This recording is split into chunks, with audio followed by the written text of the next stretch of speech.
6 dark habits that earns you respect and not attention, because what we all want is respect, right? From men, from women. And respect is earned. It's not just given freely. It's from someone who walks the walk, who doesn't just talk about it and show off. And we don't want to draw unnecessary attention to ourselves, because it can also be used against you. And I wish someone had told me this years ago, but we're going to break it down.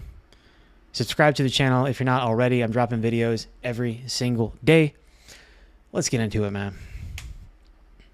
Masculine discipline. That's the first one. Masculine discipline. What does masculine discipline even mean? It's having discipline to structure your day, to plan your day, being a man on a mission. You have objectives, you outline your day, and you go after and get what you want. It means resisting temptations to things that can veer you off track, right? And what are things like this? It's wasting time and energy with things, people, and places that don't align with your vision. Masculine discipline. It's being protective of your energy. It's being protective of your time, because those are two of the most precious things that we have. Time is a depreciating asset that we can't get back. And our energy is also precious. So you should be mindful of where your energy is going, what's going in your ears, what you're watching, what you're consuming on a regular basis. It's not giving in to the temptation of lust. And, as soon as you get horny, you whip out your phone and go to one of these sites that we all know about, and mindlessly scrolling on social media, mindlessly, consuming all the time. Masculine discipline is just having self-discipline for yourself across the board. It's, when I was in the Marine Corps for 4 years, we had to be disciplined. It was a disciplined life, lots of structure for 4 years. And I'll be honest, there was a period of time where I even slipped. And for a few years, I was kind of just going through the motions in life. But you have to attack the day. You have to seize the day. And you have to write your own story in your life. If you're not holding the pen to your story, someone else will. And that means you have to take the reins of your life. You have to seize control of the reins of your life. That means owning your day. Masculine discipline. We're not getting distracted by these women out here wasting time with energy vampires. I do think that there are some great women out here. And yes, you can find one.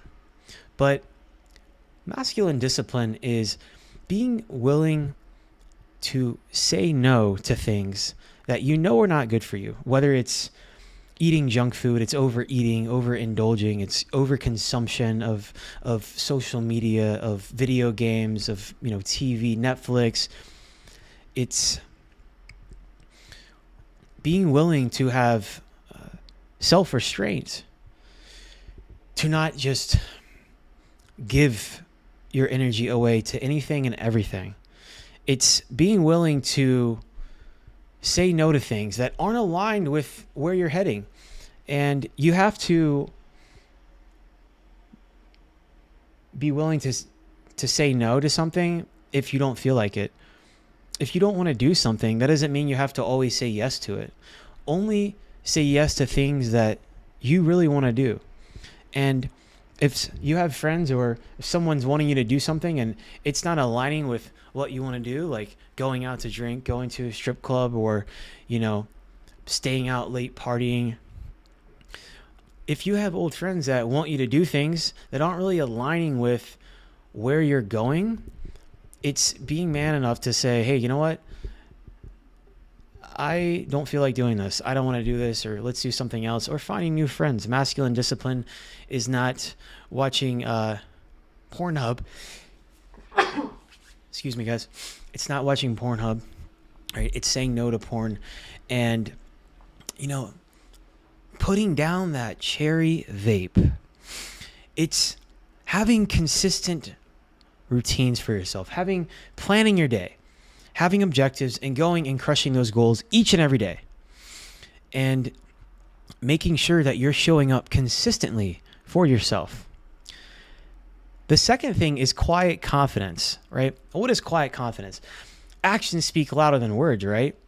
You don't need to talk about what you're doing all the time. You don't need to go around and boast. You don't need to, you know, go around and like let your actions speak for you. Let your body speak for you. You don't have to go around and talk about going to the gym, working out. Let your physique do all the talking. Stop the jaw japping and talking about, I'm going to do this, I'm going to do that. Just freaking do it. Back up your words with action. That's being in alignment. That's being congruent. And when you go out there, man, if you go into the gym and you're hitting your workouts and you're crushing your goals and you're doing what you say you're going to do, being a man of your word, you don't have to say anything. People already know you're the man. You believe you're the man, and you don't have to say you're the man. People can feel it. People know it, because you know what? You're checking things off. You're getting shit done. You're making moves. You're leveling up. You're taking care of shit in your life. You're making stuff happen. People are going to see. People are going to see.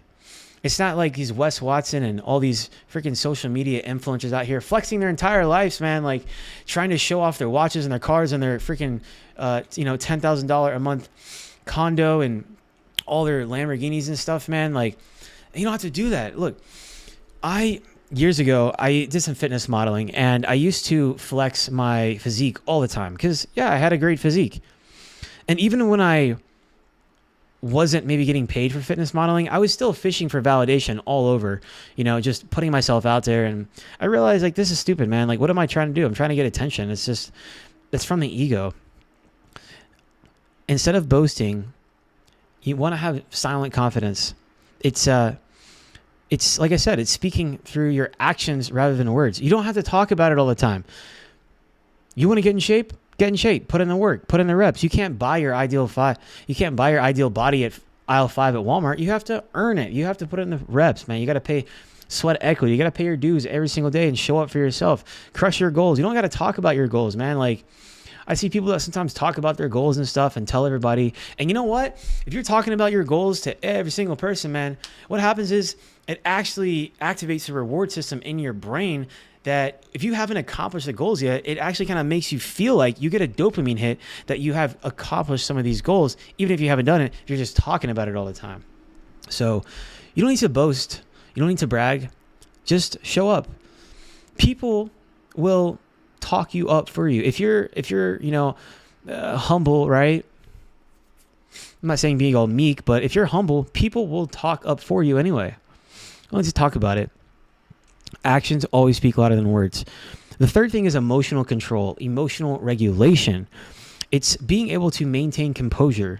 I'm not saying don't feel your emotions, don't express your emotions. I'm not saying you shouldn't feel and express all range of emotions at time, but only at the appropriate time. It's having emotional control. It's being able to, this ties in with food too, right? It's being able to say no to, doing things and maybe, eating that brownie when you're trying to lose weight. It's being able to have discipline and not do it. Having emotional control, our feelings. It's leading. It's not leading with your emotions, right? Emotional control is being able to maintain composure. It's being cool, calm, and collected, and just letting yourself. You want to let yourself feel the different emotions, right? I'm not saying you should suppress them, but you should be able to express them in the appropriate time. And having emotional control means just having that good composure when things get tough in challenging situations. When I was in the military, I was in combat. I dealt with a lot of situations, bro, where I had to have good emotional control or else someone would die, someone would get hurt, or even myself, right? We have to use our emotional regulation. That means not getting heated if something pisses you off and angers you. Take a look inside and ask if something annoys you or angers you about someone else, about a situation. Take a step back, zoom out, and ask why. Why does this bother you? Why does this trigger you? But it's just about understanding when you should express yourself and when you should be cool, calm, and collected. It's the biggest thing, though, is in challenging situations. I remember years ago, I would get flustered, get really bad anxiety if something was going wrong. And I remember actually my girlfriend at the time, I used to fly off the handle, and I had anger issues and, temperament issues and all this kind of stuff. But I remember like there were times where something would happen and I would get anxiety and I would express that, and that would make her feel uncomfortable. You know, women generally are supposed to be more emotional than men. Now, I'm not saying men and women should not both be have a good emotional control, but it's expected that most women are gonna have more mood swings and be more emotional than men, right? You should be like a ship in the ocean, and the woman is like the ocean, right? And so there's storms, there's waves, and everything else. You never want to let those waves, the woman, capsize you as the boat. You know, we want to stay level, man. You have to be the rock in the storm. And again, I'm not saying that you shouldn't express yourself and you shouldn't cry, and I'm not saying you should suppress your emotions, because you definitely should not. But you want to have emotional regulation. Can I hold it together at the appropriate time? Can I express how I feel at the appropriate time? It's being able to express how you feel in a healthy way at the appropriate time. Getting all flustered, getting anxiety, all this kind of stuff. This is not what we want. This is not what we want at all. Now, the fourth thing is called strategic silence. Now, what do I mean by strategic silence?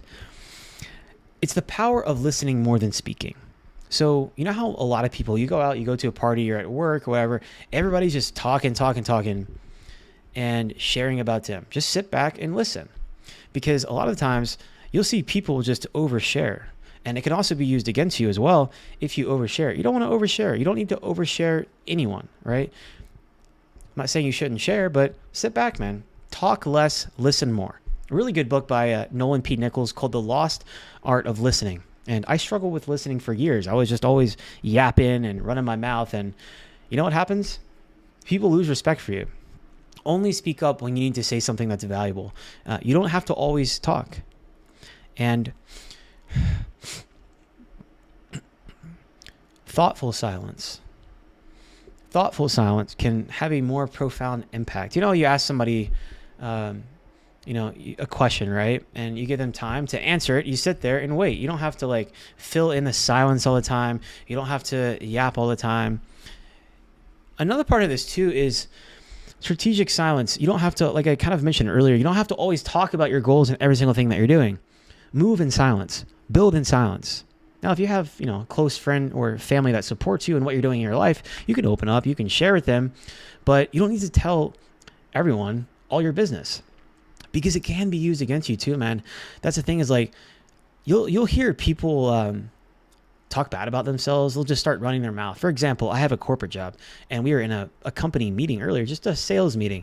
And this one guy was just like degrading himself. He was talking about having shaved his beard, and like an overweight guy, really nice guy. And we're just sitting there, and it kind of looked awkward because he's just sitting there rambling on about himself. And, it's just kind of making himself look bad. It's sort of like self-degrading, and it's just, they don't want to do that, man. Just sit there and shut up. Sometimes it's better to just be quiet. Let other people run their mouths. And, another thing is, not everybody wants to see you win. Not everyone wants to see you succeed, man. I get a lot of hate on this channel. There's definitely some people who support me, but I get a lot of negativity, lots of hate, lots of doomers, depressing guys, a lot of people talking shit, lots of fucking keyboard warriors, man. And I don't need to come out here and respond to all you guys. Like, I don't need to come out here and respond to these guys because they want a reaction out of me. That's what they want. And you got to understand, anytime you're trying to do something great in life, anytime you're trying to make any kind of an impact, and you're, trying to step outside of the box of normality, go in a different path, man. When you're not vanilla, when you're not neutral, that's when people start saying, man, they want to start speaking up and talking shit, man. People are going to say stuff. People are going to, if you're not getting hate in your life, you're not doing anything big enough, man. You're going to have haters. And as you start to improve yourself, man, many people will love you, but also many people will hate you. And so if you're sharing your goals and your wins with people, be careful who you share this stuff with too, because even if people act like they support you, a lot of people don't support you. A lot of people don't want to see you do better than them. Even people that you think that are your close friends, even those people sometimes, they secretly will never tell you this, but they don't want to see you win. And they don't want to see you do better than them, that's for sure. A lot of people, when you start to do better than them in certain areas, it starts to make them feel insecure. It's just how people are, man. But that's how you know a true friend from someone who is just not a true friend. But anyway, a little bit of a ramble there. Yeah, man. Just be, you know, you don't have to always run your mouth and talk about everything you're doing. And that kind of ties in with the fifth thing is selective sharing, right? Like selective sharing. I know in the 48 Laws of Power, Robert Greene talks about this a lot, but it's not, you know, don't share, like I said, don't share everything with everyone, man. Like be selective of who you share stuff to and understand that most people don't want to see you win. Most people won't support you. And you have to be discerning and in what kind of personal information you tell people. I think that there's definitely an enhancement in your aura that gives a little bit more of like a mystery element to you, right? It's the same thing with guys and with girls. You can do this on dates with when you're talking to women. You can do this with just people that you know in general, right? Is you don't need to unload and share every single thing about you. It makes you a little bit more attractive when, you know, people kind of have a hard time figuring you out. Now, I'm definitely the kind of guy, for the most part, like what you see is what you get. I'm a straight shooter, but I don't share every little detail about me and what's going on with my life with everyone. I just don't. And if I'm going out with a girl on a date, you know, selective sharing, right? More listening, less talking. Let her do 80% of the talking. And women love to talk, man. But same thing with guys, especially. There's a lot of insecure guys out here. A lot of guys that don't want to see you win, man. And, you know, a lot of guys will like talk about a lot of their accomplishments and, you know, how much money they make. Don't ever tell people how much money you make. Don't ever talk about your like really personal business with people, because then people will use this stuff against you. And it just gives people more ammo, more ammo to potentially use against you at some point. And I'm not saying you have to have this like cynical mindset, but it's just good to be aware about this, right? And then also too, man, the last thing I want to talk about is consistent integrity. I want you guys to have integrity over everything, man. It's having values and upholding those values no matter what. There's no amount of dollar sign. There's no title. There's nothing that can replace your integrity. There's nothing that trumps your integrity and priority. Let me tell you a quick story, man. Several years ago, when I was doing fitness modeling, around the 2020 timeframe, crazy physique. I had this guy, a friend of mine at the time, and he was a photographer, video guy, amazing guy, but he brought up the idea of maybe doing OnlyFans. And so I started a Twitter. I started doing it for a couple months, just a little bit. Man, it didn't sit right with me. He was talking about how much money I could potentially make and how he would be my manager. And this is nothing against him. It wasn't like he was, you know, trying to put me in a bad position, because I can make my own decisions. But I was thinking dollar signs. I was thinking money. I tried it. I didn't do much with it, by the way. I mean, maybe it was like a month, 2 months. I was kind of like, I didn't have any clients I worked with or anything. I just started kind of putting out a little bit of content, but I couldn't sleep at night. He was talking about how much money I could make and all this, and I was thinking about success and dollar signs. And I said, no, man, I'm not going to do this. It doesn't sit right with me, because the character is the missing piece in life today, in society today. It's the character. You can't put a price on your character. And there's no amount of money that, you know, can help you rest your head on your pillow and sleep at night. Like, it is the biggest thing, man, is character. It's always upholding your values, trusting your intuition, and it's not selling out. And so many people are selling out these days. You got to have character. Have character. It is the number one thing. It's the most important thing.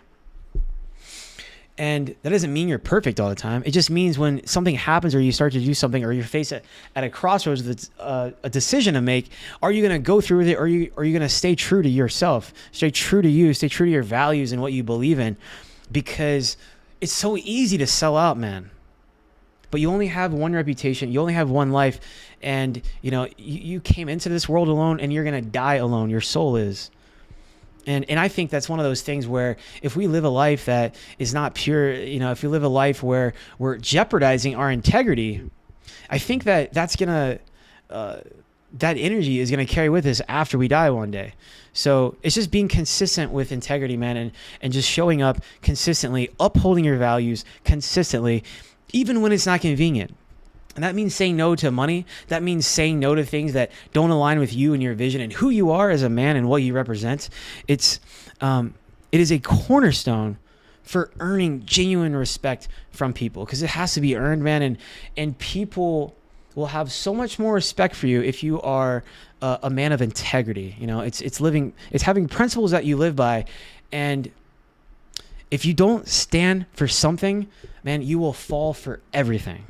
So that's all I got for you guys today. If you found this video helpful, comment down below. Let me know which part, and subscribe if you're not already. Like the video. I'll catch you later.